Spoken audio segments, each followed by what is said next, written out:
Okay, well, it's my privilege to start the afternoon session with Dr. Michele Mietus-Snyder, who's going to walk us through how to manage dyslipidemia in our patients with obesity. She's going to kick off our specialist this afternoon. We will have Dr. Cotton from dermatology right after her, and then we'll have another break so you guys can reconvene your conversations. All right, without further ado, Dr. Mietus-Snyder, thank you.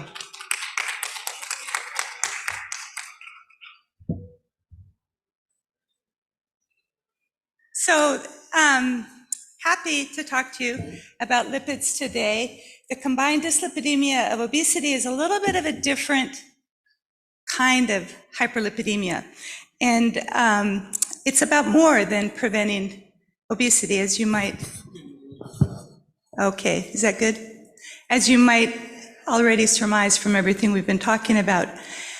Quick poll to start. Now we know how to do this, although I think the next slide maybe has the QR that we'll use. But what I want to know is in the room how you would define what you receive on a standard lipid profile.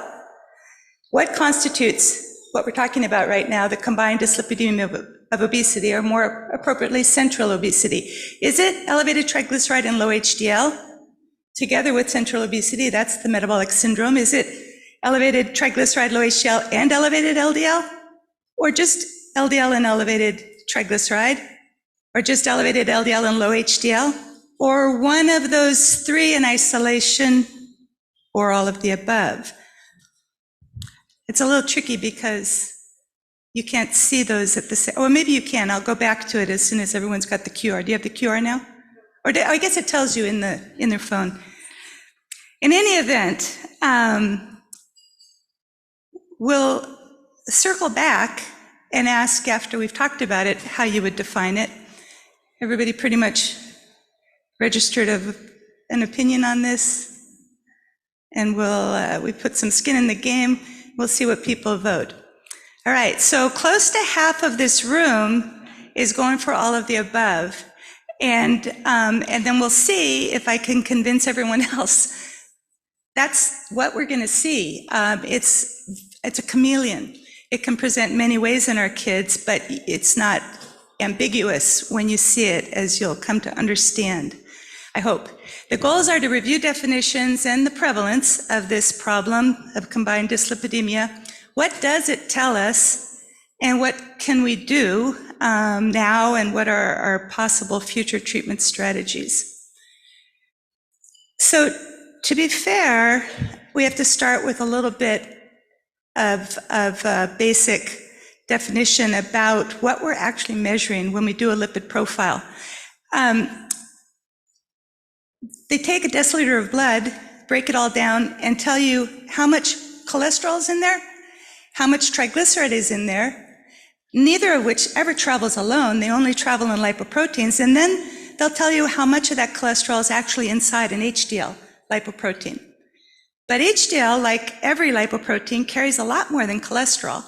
And that's a really important concept for combined dyslipidemia, because triglycerides are what go out of whack, and the triglycerides and the cholesterol have to share the real estate inside a lipoprotein particle. Like a yin and a yang, they're both in there and they can push each other, basically. We measure the total cholesterol, the total triglyceride, and how much cholesterol is in HDL, and then the rest of it's calculated, and we can make some assumptions. We know that the triglyceride is mostly carried in a VLDL particle in a ratio of about 5:1 to cholesterol. So as long as we know the triglyceride, we can estimate the VLDL. And then it's algebra. We know that the total is the sum of the three packages, the main packages of cholesterol. So the LDL is then total minus VLDL plus HDL. And if you're not fasting, so you can't really trust the triglyceride measurement, which varies the most in fasting status, a non-HDL cholesterol is still very accurate, because the total cholesterol and the HDL aren't affected by fasting. So you can know in a child that you might just grab, I have an opportunity in the afternoon, they've already eaten, but to just see a non-HDL cholesterol, if that's elevated, then at a future time, the fasting profile can tell you, well, was that LDL or triglyceride and VLDL, or both, that was driving up the non-HDL cholesterol. Now,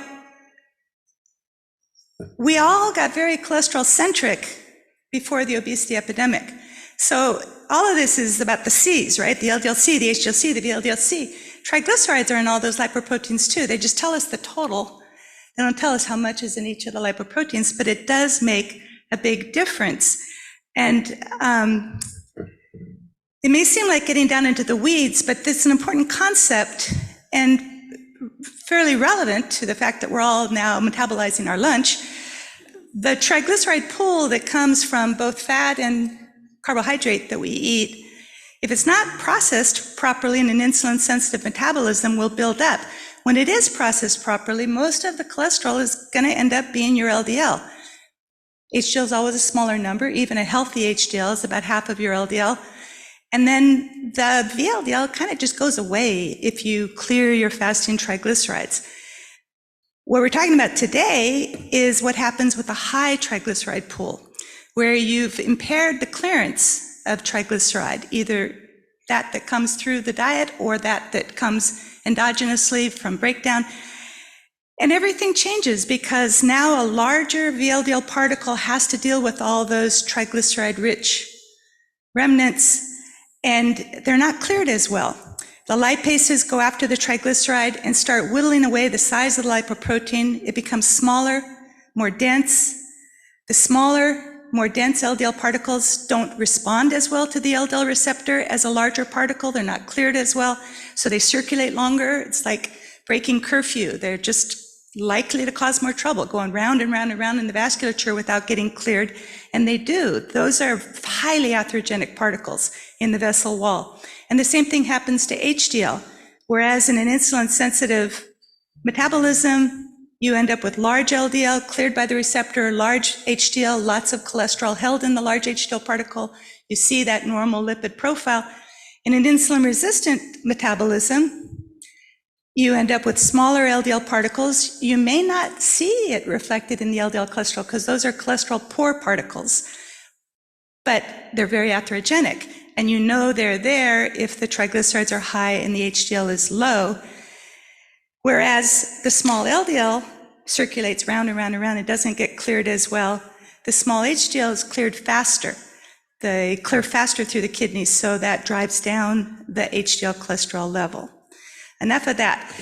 Typically, therefore, the definition of combined dyslipidemia is a high triglyceride and a low HDL and a very variable LDL-C. It really depends how much of a burden of small LDL particles remain. And of course, you'll see an increase in the non-HDL cholesterol.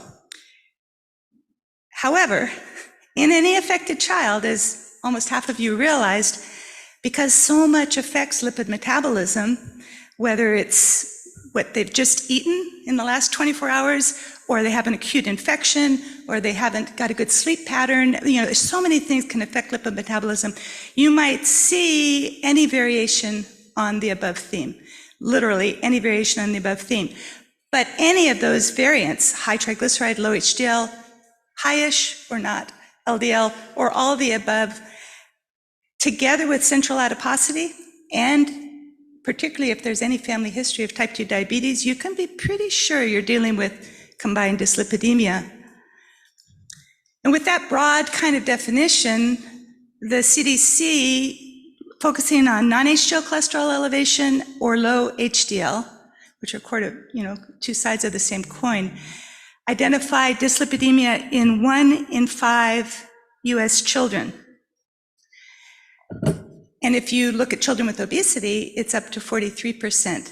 It's a lot of kids with dyslipidemia, and these are very conservative thresholds that they set. So the estimate, and these were also pre-COVID, it's surely even higher now. This is not what's driving those numbers up. This is important. Familial hypercholesterolemia is, I'm long enough in this field to have been schooled in FH when I started doing lipid metabolism. It's a problem. Fortunately, homozygous FH is very rare. We have seen 3 kids in the last month at Children's. That's very unusual. It's a rare problem, 1 in 300,000. The lipid deposits are often visible, very rapid disease in teenage years. It's early and aggressive lipid lowering is indicated. But it's rare. Heterozygous FH is not rare, but 1 in 500 children is still way less than 1%. This will present as an LDL over 160. So when you see that, and you have genetic family history, we're sort of barking up a different tree.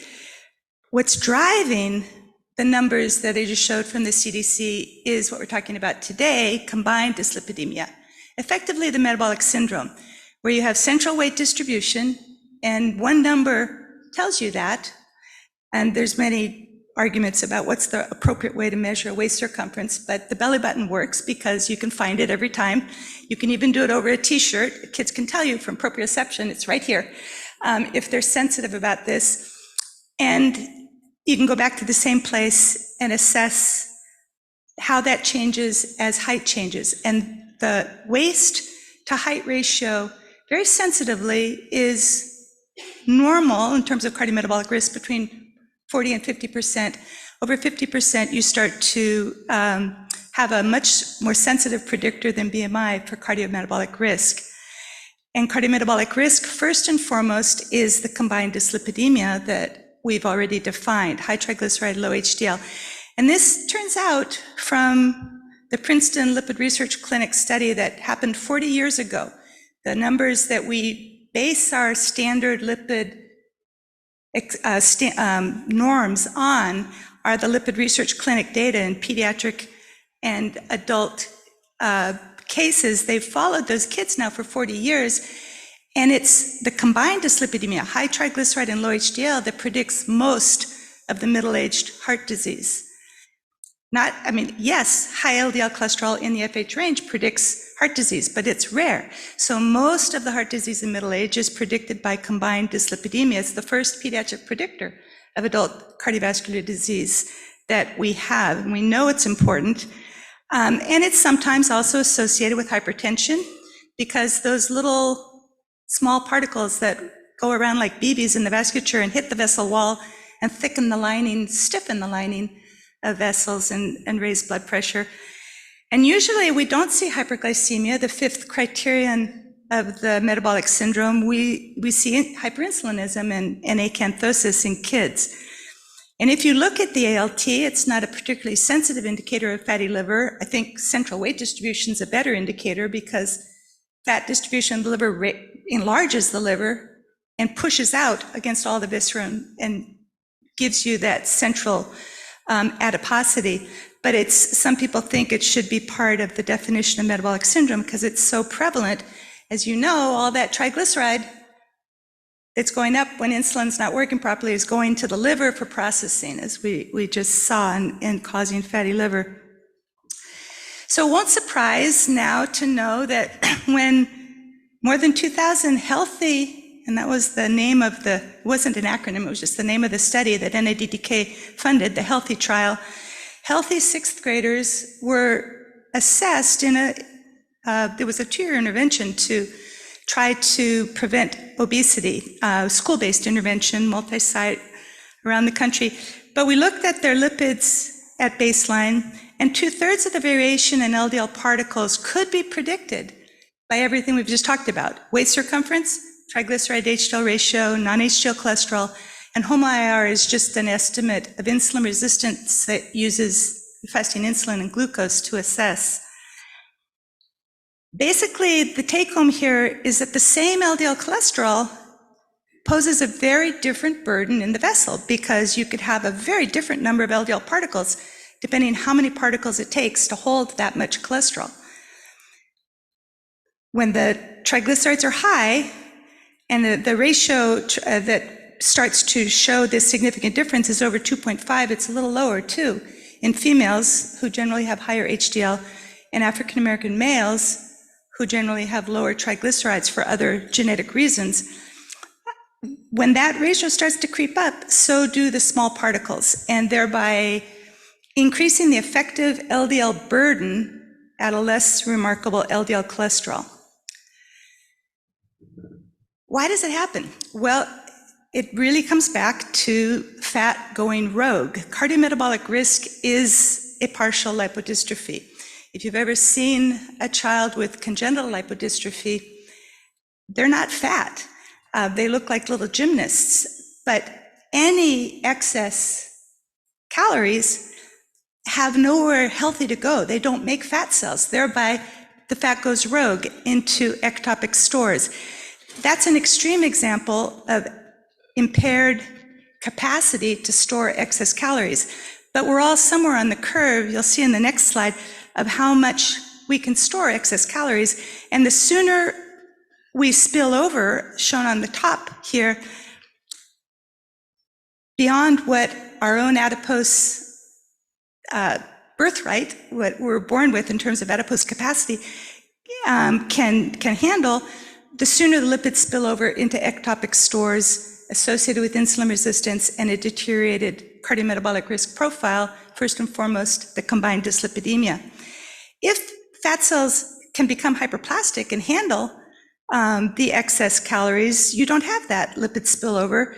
You might still run into obesity, but you don't run into the cardiometabolic risk, which is what's making kids sick.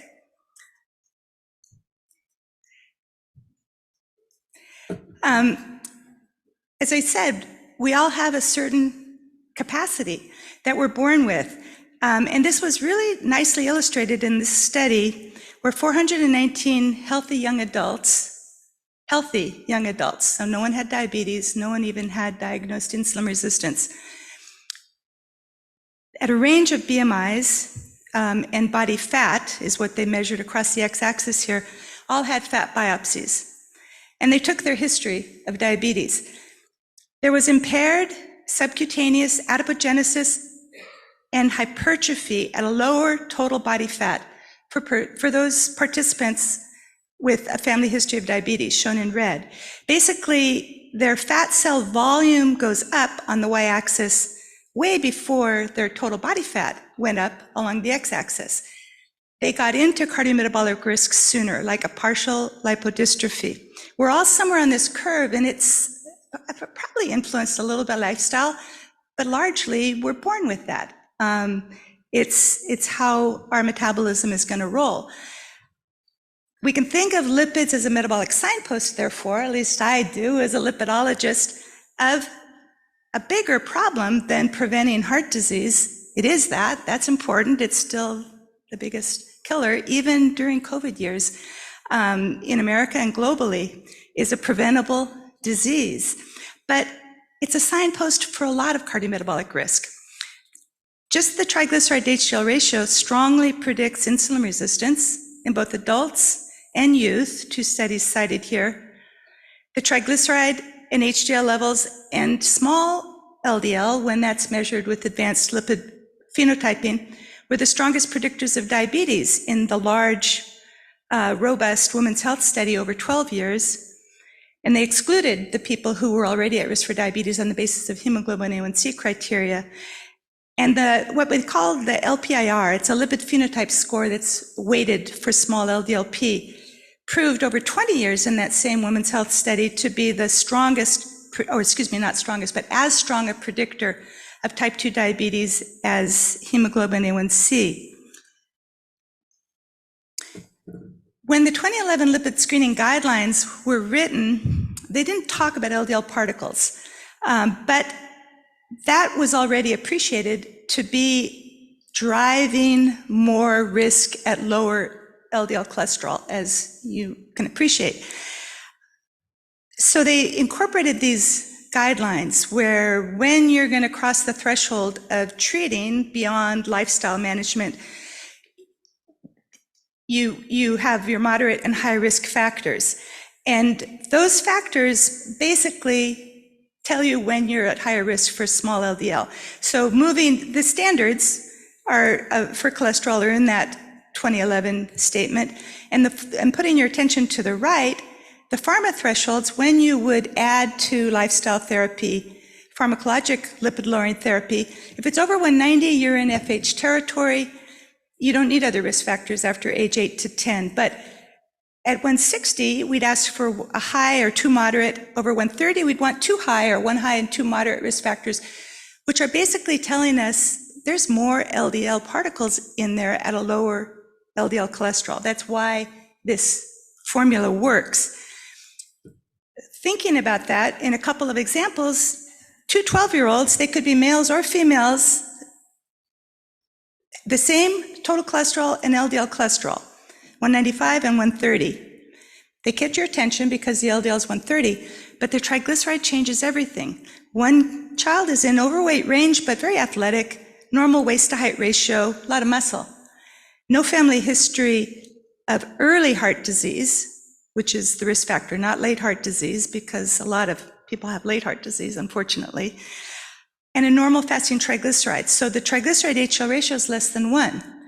The second child, same cholesterol, same LDL, but they're in overweight territory. Over 97th is a high risk factor.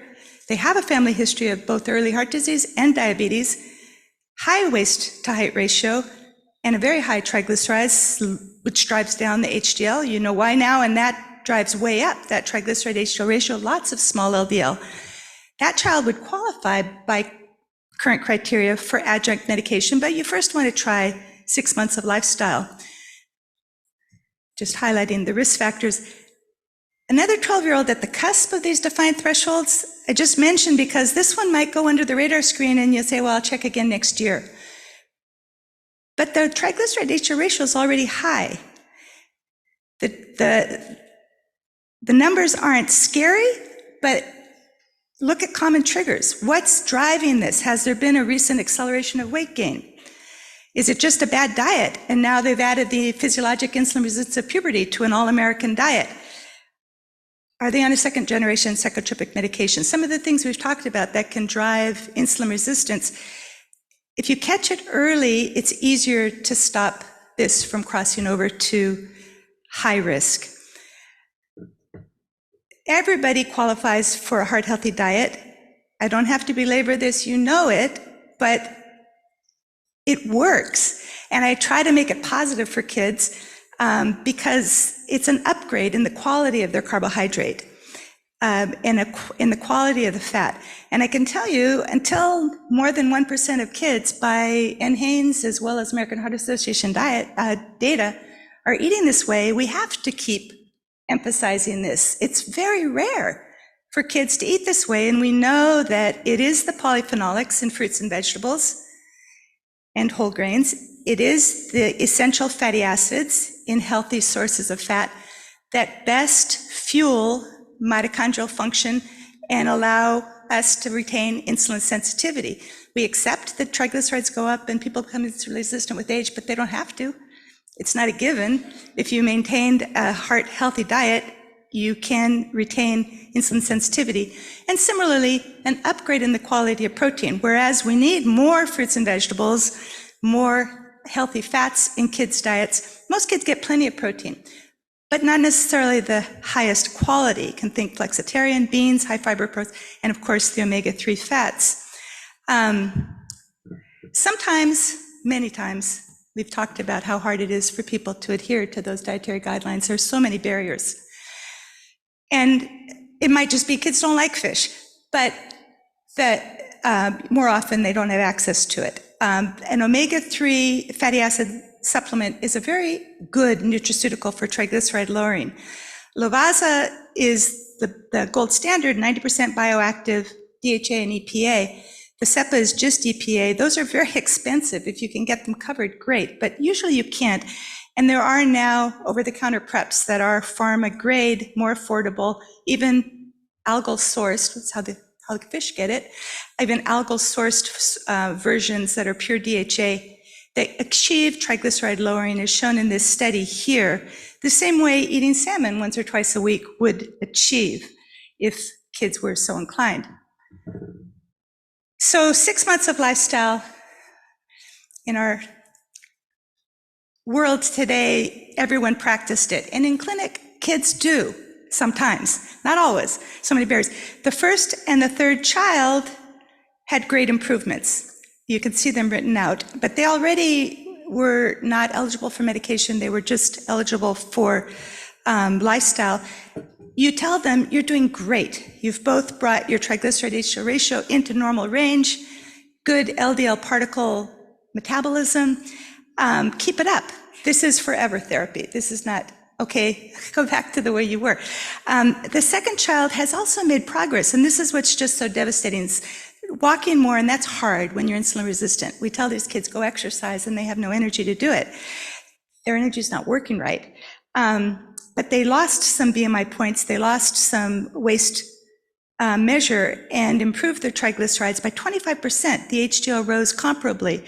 So they did bring down their triglyceride HDL ratio considerably, but they would still qualify on the basis of family history that doesn't go away, the HDL still low enough, and the BMI still high enough for adjunct therapy. You have a conversation.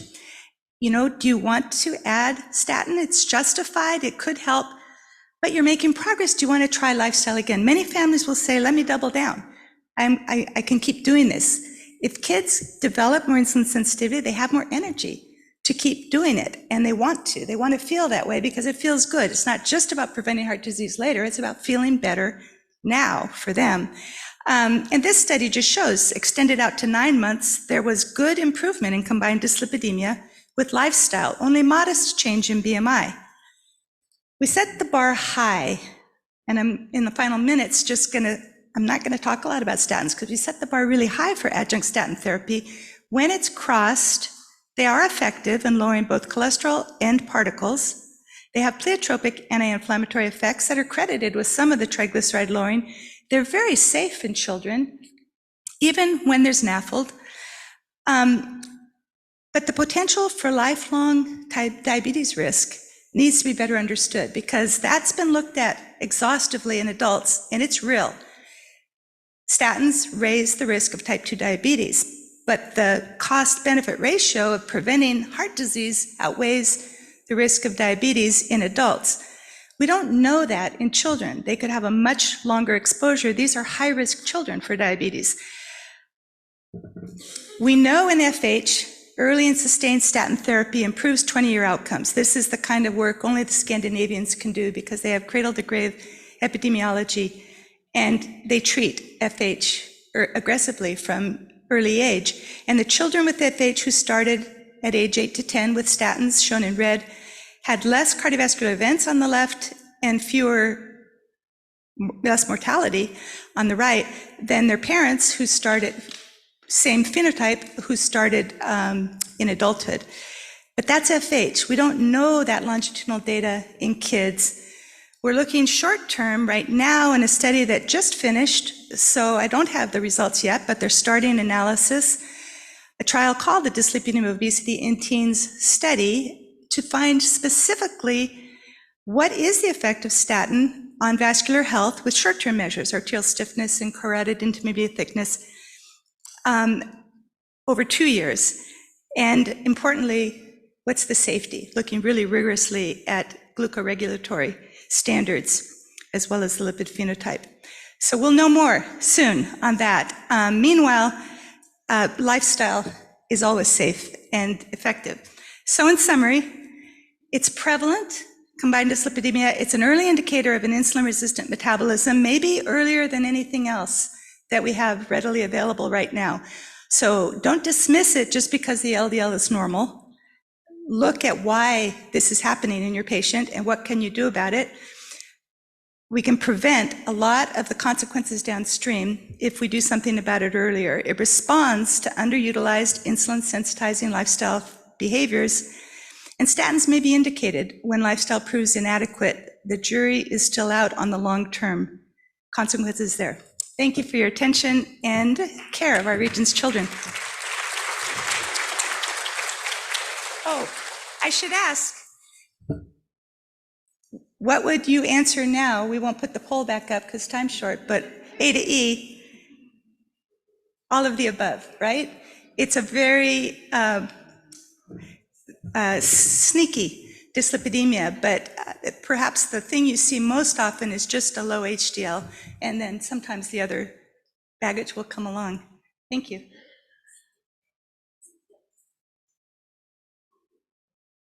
Well, thanks, Dr. Mietus-Snyder. And for all of you who are trying to follow that as closely as I was at first, I just want to reassure you, some of the documents that we'll be sending out actually have some algorithms to follow along as you actually review your own patient's charts. So I know that'll be really helpful, at least the older version I've used a lot in clinic, and they're very helpful.